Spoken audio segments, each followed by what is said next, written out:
Hello everyone. आज की इस खास चर्चा में आपका स्वागत है। आज हम एक ऐसे टॉपिक की गहराई में जाने वाले हैं जो सचमुच हमारे आसपास की दुनिया को बदल रहा है। हम बात कर रहे हैं फिजिकल इंफ्रास्ट्रक्चर और डिजिटल टेक्नोलॉजी के एक दूसरे से टकराने की। मतलब ये सिर्फ कोई नॉर्मल टेक अपडेट नहीं है, ये एक ऐसा दौर है जहां हमारी असली और डिजिटल दुनिया के बीच की लाइन पूरी तरह से गायब हो रही है। तो चलिए बिना टाइम वेस्ट किए सीधे शुरू करते हैं। $56 बिलियन। जी हाँ, आपने बिल्कुल सही सुना। ये कोई छोटा मोटा अमाउंट नहीं है। ये गेमस्टॉप की तरफ से ईबे को खरीदने के लिए लगाई गई एक अनसोलिसिटेड यानी बिना मांगी गई बोली थी। जरा सोचिए, एक पुरानी ईंट और गारे वाली यानी brick and mortar company digital दुनिया के एक इतने बड़े प्लेयर पर कब्जा करने की कोशिश कर रही है। ये काफी दुस्साहसिक कदम था जिसने रातों रात पूरे मार्केट का ध्यान अपनी तरफ खींच लिया। तो आज हम इस पूरे बदलाव को 4 हिस्सों में डिकोड करेंगे। पहला, अप्रत्याशित कॉर्पोरेट टेक बदलाव। दूसरा, एआई क्रांति का रेगुलेशन। तीसरा, हमारे डिजिटल इंफ्रास्ट्रक्चर की सिक्योरिटी। और चौथा, फिजिकल टेक्नोलॉजी का फ्यूचर। चलिए आगे बढ़ते हैं। शुरुआत करते हैं हमारे पहले सेक्शन से, अनएक्सपेक्टेड कॉर्पोरेट टेक पिवट्स यानी अप्रत्याशित कॉर्पोरेट टेक बदलाव। गेमस्टॉप का आइडिया क्या था? वो अपने फिजिकल रिटेल स्टोर्स को ई-कॉमर्स फुलफिलमेंट सेंटर्स में बदलना चाहते थे और इसके लिए उन्हें ईबे के डिजिटल मार्केटप्लेस के साथ जुड़ना था। सुनने में एक दिलचस्प तालमेल लगता है ना? लेकिन ईबे ने इसे तुरंत रिजेक्ट कर दिया। उन्होंने ऑपरेशंस और गवर्नेंस से जुड़ी चिंताओं का हवाला दिया और मार्केट ने भी इस पर काफी संदेह जताया। मतलब एक वीडियो गेम स्टोर का एक ग्लोबल ऑनलाइन ऑक्शन प्लेटफॉर्म को चलाना, ये कागज पर जितना अजीब लगता है, असल जिंदगी में भी उतना ही अनरियलिस्टिक साबित हुआ। अब बात करते हैं एक और बड़े लेकिन बहुत ही शांत बदलाव की, ब्लैकबेरी। याद है ना वो कीबोर्ड वाले स्मार्टफोन्स? खैर, अब ब्लैकबेरी ऑटोमोटिव सॉफ्टवेयर सेक्टर में काफी तेजी से ऊपर आ रहा है।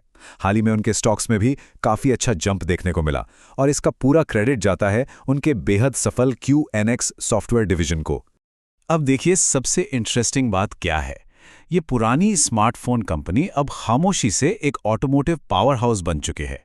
आज की डेट में इनका QNX सॉफ्टवेयर 275 मिलियन यानी पौने 300 करोड़ से ज्यादा गाड़ियों में क्रिटिकल सेफ्टी सिस्टम चला रहा है। इसमें लेन कीपिंग, क्रैश डिटेक्शन और क्रूज कंट्रोल जैसी चीजें शामिल हैं। ये इस बात का परफेक्ट एग्जाम्पल है कि कैसे कोई टेक कंपनी खुद को पूरी तरह से री इन्वेंट कर सकती है। आइए अब चलते हैं दूसरे सेक्शन की तरफ, AI रेवोल्यूशन को रेगुलेट करना। सबसे पहले बात करते हैं सर्विलेंस प्राइसिंग की। ये क्या है? बेसिकली इसमें रिटेलर्स कंज्यूमर के पर्सनल डेटा का इस्तेमाल करके हर इंसान के लिए अलग अलग कीमतें तय करते हैं। लेकिन अमेरिका के मैरीलैंड ने इसे गंभीरता से लिया है और वो किराना दुकानों में इस AI बेस्ड प्राइसिंग पर बैन लगाने वाला पहला अमेरिकी राज्य बन गया है। कंज्यूमर प्रोटेक्शन और डेटा प्राइवेसी के नजरिए से देखें तो ये एक बहुत बड़ा और ऐतिहासिक कदम है। और सिर्फ खरीदारी ही नहीं, एम्प्लॉयमेंट सेक्टर में भी AI बहुत बड़े सवाल खड़े कर रहा है। एक बड़ा लीगल क्वेश्चन जो आज दुनिया भर में गूंज रहा है वो ये है, क्या कोई कंपनी सिर्फ इसलिए अपने कर्मचारियों को कानूनी रूप से निकाल सकती है क्योंकि उसे काम करने के लिए एक सस्ता AI मिल गया है? इस पर चीन के होंगहू की एक अदालत में बड़ा ही अहम फैसला सुनाया है। कोर्ट ने साफ कहा कि AI को अपनाना एक बिजनेस चॉइस है, कोई फोर्स मेजर यानी प्राकृतिक आपदा नहीं जो पुराने रोजगार अनुबंधों को खत्म कर दे। मतलब वर्कर्स को सिर्फ AI से रिप्लेस करने के लिए निकाला नहीं जा सकता। ये फैसला दुनिया भर में बिजनेस एफिशिएंसी और वर्कर्स के अधिकारों के बीच जो एक टेंशन बन रही है उसे बहुत अच्छे से हाईलाइट करता है। अब आते हैं हमारे तीसरे अहम हिस्से पर, सिक्योरिंग आवर डिजिटल इंफ्रास्ट्रक्चर यानी हमारे डिजिटल ढांचे की सुरक्षा। अमेरिका में FCC ने एक प्रपोजल आगे बढ़ाया है जिसके तहत चीनी टेस्टिंग लैब्स अब अमेरिकी मार्केट के लिए इलेक्ट्रॉनिक्स को सर्टिफाई नहीं कर पाएंगी। और इसका इम्पैक्ट देखिए, अमेरिका आने वाले लगभग 75% डिवाइसेस इस संभावित बैन के घेरे में आते हैं। ये ग्लोबल सप्लाई चेन में एक बहुत बड़ी रुकावट पैदा कर सकता है। अब FCC ने इस बड़े कदम के पीछे जो कारण बताया है वो है नेशनल सिक्योरिटी यानी राष्ट्रीय सुरक्षा।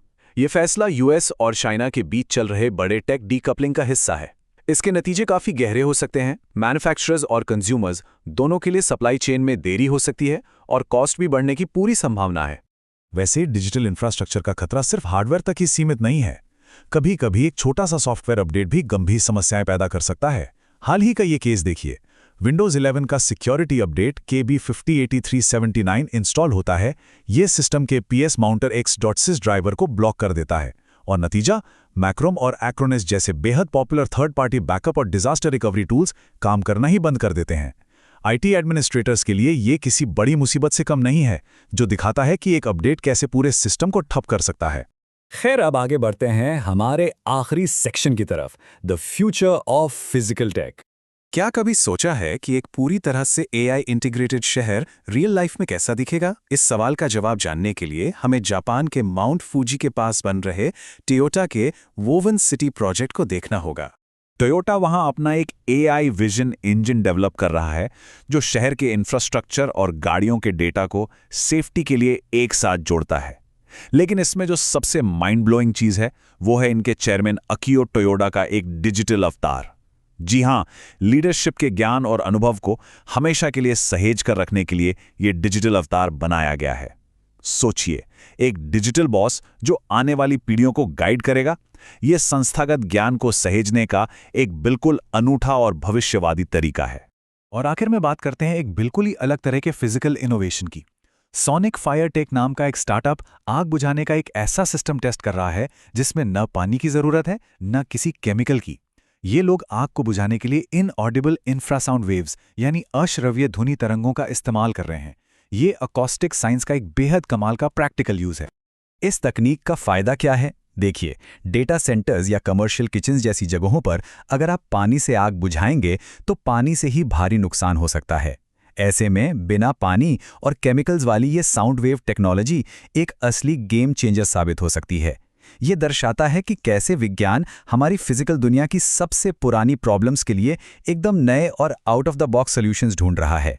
तो आज हमने जो भी देखा, चाहे वो गेम स्टॉप का पिवट हो, एआई के नए कानून हो या फिर साउंड वेव से आग बुझाना, ये सब हमें एक ही बड़े सवाल पर लाके खड़ा कर देते हैं। जैसे जैसे ये फिजिकल और डिजिटल दुनिया हमेशा के लिए आपस में मिल रही है, हमारा ग्लोबल इंफ्रास्ट्रक्चर और हमारी सोसाइटी टेक्नोलॉजी की इस सुपर फास्ट स्पीड के साथ कैसे एडजस्ट करेगी, इन बदलावों को समझना सिर्फ इंटरेस्टिंग ही नहीं बल्कि फ्यूचर में सर्वाइव करने के लिए बहुत जरूरी है। आज की इस चर्चा में बस इतना ही। सोचने के लिए बहुत कुछ है।